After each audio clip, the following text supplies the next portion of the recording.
ಕೆನಡಾದ ಕನನಾಸ್ಕಿಸ್ನಲ್ಲಿ ನಡೆಯುತ್ತಿರುವ 51ನೇ G7 ಶೃಂಗಸಭೆಯ ಸಂದರ್ಭದಲ್ಲಿ ಭಾರತ ಫ್ರಾನ್ಸ್ ನಡುವಿನ ಆತ್ಮೀಯ ಸಂಬಂಧಕ್ಕೆ ಸಾಕ್ಷಿಯಾಯಿತು. G7 ಶೃಂಗಸಭೆಯ ಸಂದರ್ಭದಲ್ಲಿ ಪ್ರಧಾನಿ ನರೇಂದ್ರ ಮೋದಿ ಅವರು ಫ್ರೆಂಚ್ ಅಧ್ಯಕ್ಷ ಇಮಾನ್ಯುಯಲ್ ಮ್ಯಾಕ್ರಾನ್ ಅವರೊಂದಿಗೆ ದ್ವಿಪಕ್ಷೀಯ ಸಭೆ ನಡೆಸಿದರು.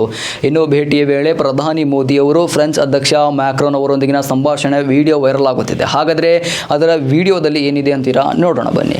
ಇನ್ನು ವಿಡಿಯೋದಲ್ಲಿ ಪ್ರಧಾನಿ ಮೋದಿ ಅವರು ಫ್ರೆಂಚ್ ಅಧ್ಯಕ್ಷ ಮ್ಯಾಕ್ರಾನ್ ಅವರೊಂದಿಗೆ ನೀವು ಇತ್ತೀಚಿನ ದಿನಗಳಲ್ಲಿ ನೀವು ಟ್ವಿಟರ್ನಲ್ಲಿ ಜಗಳವಾಡುತ್ತಿದ್ದೀರಿ ಎಂದು ಹಾಸ್ಯ ಚಾಟಕಿ ಹರಿಸಿದ್ದಾರೆ.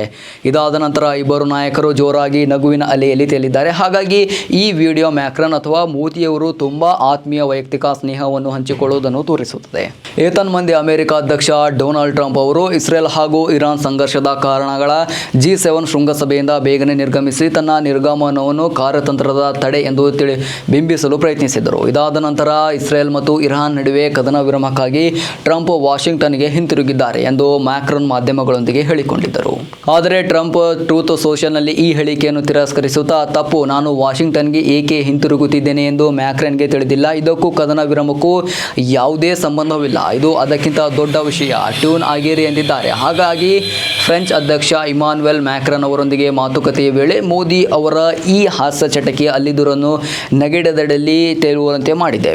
ಇನ್ನು ಫ್ರೆಂಚ್ ಅಧ್ಯಕ್ಷ ಇಮಾನ್ಯುಯಲ್ ಮ್ಯಾಕ್ರಾನ್ ಅವರೊಂದಿಗಿನ ದ್ವಿಪಕ್ಷೀಯ ಮಾತುಕತೆಯ ನಂತರ ಪ್ರಧಾನಿ ಮೋದಿ ಅವರು ಅಧ್ಯಕ್ಷ ಇಮಾನ್ಯುಯಲ್ ಮ್ಯಾಕ್ರಾನ್ ಅವರೊಂದಿಗೆ ಮಾತನಾಡುವುದು ಯಾವಾಗಲೂ ಸಂತೋಷದ ಸಂಗತಿ. ನಾವು ಅನೇಕ ಜಾಗತಿಕ ವಿಷಯಗಳ ಕುರಿತು ಅಭಿಪ್ರಾಯಗಳು ಹಂಚಿಕೊಂಡಿದ್ದೇವೆ. ಭಾರತ ಮತ್ತು ಫ್ರಾನ್ಸ್ ಭೂಮಿಯ ಹಿತಾಸಕ್ತಿಗಾಗಿ ಒಟ್ಟಾಗಿ ಕೆಲಸ ಮಾಡುವುದನ್ನು ಮುಂದುವರಿಸುತ್ತದೆ ಎಂದು ಎಕ್ಸ್ ಮೂಲಕ ತಿಳಿಸಿದ್ದಾರೆ.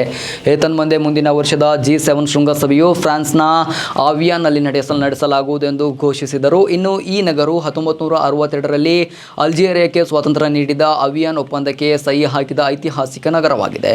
ಮುಂದುವರೆದು ಪ್ರಧಾನಿ ಮೋದಿ ಮತ್ತು ಮ್ಯಾಕ್ರಾನ್ ನಡುವಿನ ಈ ದ್ವಿಪಕ್ಷೀಯ ಸಭೆಯು ಸ್ನೇಹಕರ ರೀತಿಯಲ್ಲಿ ಪ್ರಾರಂಭವಾದರೂ ಚರ್ಚಿಸಿದ ವಿಷಯಗಳು ಗಂಭೀರವಾಗಿದ್ದವು. ಹಾಗಾಗಿ ಜಾಗತಿಕ ರಾಜತಾಂತ್ರಿಕತೆಯ ಈ ವೇದಿಕೆಯಲ್ಲಿ ಭಾರತವು ಕೇವಲ ವೀಕ್ಷಕನಲ್ಲ, ಬದಲಾಗಿ ಸಕ್ರಿಯ, ಜವಾಬ್ದಾರಿಯುತ ಮತ್ತು ಸಮತೋಲನ ಶಕ್ತಿಯಾಗಿದೆ ಎಂದು ಮತ್ತೊಮ್ಮೆ ಸ್ಪಷ್ಟಪಡಿಸಿದೆ.